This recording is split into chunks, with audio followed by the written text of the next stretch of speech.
Hello, তা আমি একজন মেকআপ আর্টিস্ট, হয়তো সেরকম বড় হয়নি বাট মেকআপ আর্টিস্ট। তো আজকে 23শে জানুয়ারি, আজকে সরস্বতী পুজো ছিল এবং বিয়েরও ডেট ছিল। তো আমার সেই ক্ষেত্রে 3খানা পার্টি মেকআপ ছিল। অনেক লেট হয়ে গেছে। আমি ভেবেছিলাম যে আমার হয়তো 8:30-8টার মধ্যে আমার ফিনিশ হয়ে যাবে, কিন্তু না, আমার 10টা বেজে গেছে। কিন্তু মেকআপ আর্টিস্টের বর হওয়া কিন্তু অত সহজ নয়, ঠিক আছে? ও আমার জন্য হচ্ছে 8টার সময় চলে এসছে দোকান দিয়ে যে একটু বেরাবো, ঠিক আছে? আমি বলেছিলাম যে 8টা 8:30টার মধ্যে হয়ে যাবে, কিন্তু সেটা হয়নি ভাগ্যবশত। 10টায় আমার হয়েছে ফিনিশ।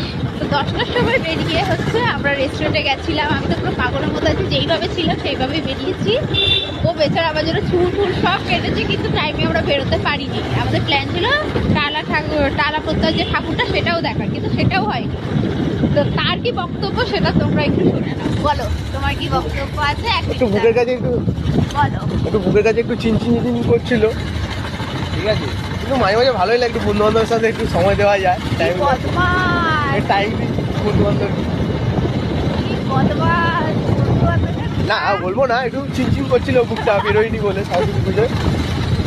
হ্যাঁ, এটা ভুল। ও সকাল থেকে আমার বলছে যে হচ্ছে সবাই আমাকে জিজ্ঞেস করছে তুই কোথায় যাবি, কারণ আমরা প্রত্যেক বছর বেরোই। এক বছর আমরা জবে থেকে একসাথে, 1 বছর হয়নি যে আমরা বেরোইনি, আর সকাল থেকে বেরোই। তো বলছে যে সবাই বলছে তুই কোথায় যাবি কোথায় যাবি, বলছে কিছু করার নেই, বউয়ের মেকআপ করে গেছে, কিছু করার নেই। তো এটা মিথ্যে করে বললো।